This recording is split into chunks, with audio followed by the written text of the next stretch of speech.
ఇస్లాంలో మీకు అందరికీ తెలుసండి. మరి ఇది మన యొక్క మరి బైబిల్ వాక్య ధ్యానము కొరకై మనము కీర్తనల గ్రంథములో నుంచి 56వ కీర్తన మరి 3వ వచనం నేను చదువుతానండి. 56వ కీర్తన 3వ వచనం. నాకు భయము సంభవించు దినమున నిన్ను ఆశ్రయించుచున్నాను. నాకు భయము సంభవించు సమయమున. కాబట్టి భయము అనేటువంటిది మరి చాలా డేంజరస్ థింగ్, అపాయకరం. మరి ప్రతి ఒక్క సందర్భంలో కూడా మనుషుడు భయము కలిగిన వాడుగా ఉంటున్నాడు. భయం అనేక విధాలుగా రావచ్చు.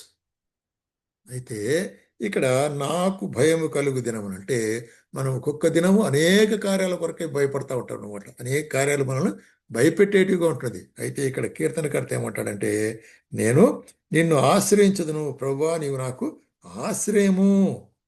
ఎందుకంటే దేవుని యందు నమ్మిక ఉంచున్నాను గనుక నేను భయపడను అంటాడు. దేవుని యందు నమ్మికించను కాబట్టి దేవుని యందు నమ్మికించినట్లయితే మన భయము ఎక్కడి నుంచి వచ్చినా ఎలాంటిదైనా మనం భయపడాల్సిన అవసరం లేదు అనేటువంటి కార్యాన్ని మరి దేవుని వాక్య భాగంలో నుంచి కొన్ని సందర్భాలు మనం ఇదను గమనిస్తాం. అది కీర్తనలు, అదే కీర్తనలు 3వ అధ్యాయంలో 5, 6 వచనాలు చూసినట్లయితే, యెహోవా నాకు ఆధారము, నేను పండుకొని నిద్రపోయి మేలుకొందును. 10,000 మంది దండెత్తి నా మీదికి వచ్చినను మోహరించినను నేను భయపడను.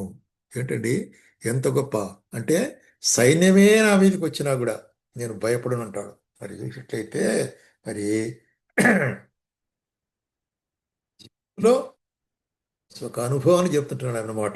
ఇక్కడ పైన రాయబడి, అబ్షాలోమును తన కుమారుని యొద్ద నుండి పారిపోయినప్పుడు దావీదు రచించిన కీర్తన.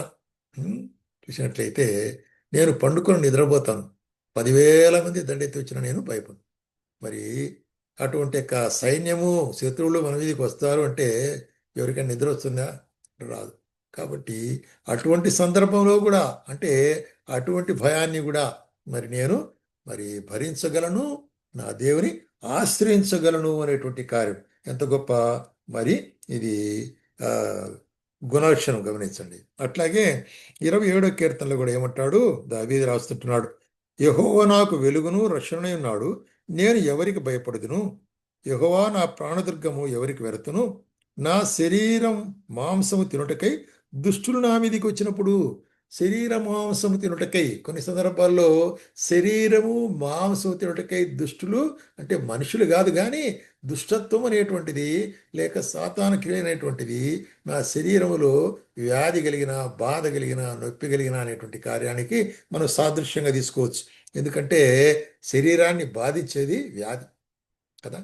వ్యాధి మరి చూసినట్టు బాధలు ఆ శరీరానికి, మరి శరీరంలో వ్యాధి కలిగినప్పుడు ఎంతో బాధ. అయితే ఏమంటాడు ఇక్కడ, నేను భయపడను, ఎందుకంటే ఆయనే నాకు వెలుగు, ఆయన నాకు రక్షణ.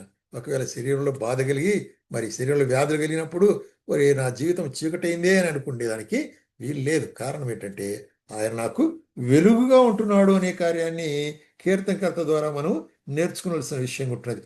అట్లాగే అదే 56వ కీర్తనలోనే 11వ వచనంలో ఏమంటున్నాడంటే, 11వ వచనంలో చూసినట్లయితే, నేను దేవునిందు నమ్మికించున్నాను, నేను భయపడను. నరులు నన్నేమి చేయగలరు? నరులు నన్నేమి చేయగలరు కదా. ఇది లోకంలో మనల్ని బెదిరించేది చాలా మంది మన చుట్టూ ఉండేవారే. మన అధికారులు కావచ్చు, మన పక్కింటి వారు కావచ్చు, మన యొక్క మరి మనం చదివే కాలేజీలో ఉండే స్టూడెంట్స్ కావచ్చు, మనం చేసే ఉద్యోగులు ఉండే అధికారులు కావచ్చు. అనేక సార్లు బెదిరిస్తారు వాళ్ళు. అనేక విధాలుగా బెదిరిస్తారు. మనుషులు బెదిరించే వాళ్ళు ఉంటున్నారు కాబట్టి మనకు భయం కలుగుతుంది కొన్నిసార్లు. అయితే ఇక్కడేమంటాడంటే, మరి నా దేవుని మీద నమ్మిక ఇచ్చున్నాను కనుక నేను భయపడను, నరులు నన్నేమి చేయగలరు. కాబట్టి దేవుడే నాకు సహాయం అయితే నరులు నన్నేమి చేయగలనేట్టుక మరి మరి అటువంటి ధైర్యం, అటువంటి భరోసా తన యొక్క జీవితంలో కలిగిన వాడు ఉంటున్నాడు. కాబట్టి మనం కూడా ఈ కార్యాన్ని ఎంతో ఉదాహరణగా తీసుకోవాలి మన జీవితాల్లో. మనం దేవుని నమ్మినట్టు బిడ్డలు మనను నరులు మనల్ని ఏమి చేయలేరు కదా. నరులు మనం ఏమి చేయ, ఎందుకంటే సమస్త నరులకు అధికారం అంటూ దేవుడు ఉంటున్నాడు. ఆయన మన పశ్చిమ ఉండేటప్పుడు నరులు మనకి ఏం చేయగలరు? కాబట్టి ఏం చెప్తున్నాడు ఇక్కడ, నేను మరి నా దేవునిందే నమ్మిక ఎంచుంటున్నాను. కాబట్టి మన నమ్మిక తప్పిపోకూడదు. మన నమ్మిక అనేటువంటిది తప్పిపోకూడదు అనేటువంటి కార్యాన్ని ఇక్కడ చెప్తుంటాడు. అట్లాగే 96వ కీర్తనలో నరులు మాత్రమే కాదు, సిచ్యువేషన్స్ కొన్నిసార్లు చూడండి. ఎటువంటి సిచ్యువేషన్ అంటే, రాత్రి వేళ కలుగు భయముకైనను, పగటి వేళ ఎగురు బాణమునకైనను, చీకటిలో సంచరించి తెగులకైనను, మధ్యాహ్నందు పాడు చేయు రోగమునకైనను. కాబట్టి చూసినట్టయితే భయము, బాణము, తెగులు, రోగము ఇవన్నీ కూడా అవుట్ సైడ్ థింగ్స్. ఇవన్నీ కూడా మనల్ని భయపెట్టేటివి ఉంటున్నాయి. ఇవన్నిటి కూడా భయపెట్టేటివి ఉంటుంది. వ్యాధి, బాధ కదా, ఎంతో ధైర్యంగా ఉంటాడు. ఎంత ధైర్యవంతుడైనప్పటికీ కూడా వ్యాధి వచ్చి మరణ పడక మీద ఉన్నాడంటే అయ్యో, ఆ, ఇంకా నేనేం చేస్తున్నట్టాడు. కాబట్టి నిస్సహాయుడైపోతాడు మనిషి. కాబట్టి జీవితకాలం అంతా మరణ భయంలో ఉంటాడు మనుషుడు. అయితే ఒక్కటి, ఆ యొక్క మరణములో కూడా మనకు ఆదరణ ఇచ్చేవాడు, ధైర్యం ఇచ్చేవాడు, భరోసా ఇచ్చేవాడు మన దేవుడు. అందుకొరకే ఏమంటాడంటే, నేను మహోన్నతుని చాటు నివసించేవాడు సర్వశక్తిని నీడని విశ్రమిస్తానంటాడు. ఆయన నా కోట, నాకు చుట్టూ నా కోటగా ఉంటాడు. నేను నమ్ముకున్న దేవుడు నాకు బలంగా ఉంటున్నాడనే కానీ. కాబట్టి ప్రియమైన సోదర సోదరి, మన జీవితాల్లో కూడా మనం ఆయన నమ్మినట్లయితే ఆయన మన కోటగా ఉండి మనం భద్రపరిచేవాడు ఉంటున్నాడు. అది 112 కీర్తనలో మనం చూస్తుంటాం. ఇక్కడ 112 కీర్తన 7వ వచనంలో, నా హృదయం యెహోవాను ఆశ్రయించి స్థిరముగా ఉండును, వాడు దుర్వార్తకు జడియడు. దుర్వార్త, కొన్నిసార్లు దుర్వార్తలు అంటే చెడ్డ సమాచారము, అపాయకరమైన సమాచారము నా మనస్సు స్థిరముగా ఉంటుందంటాడు కదా.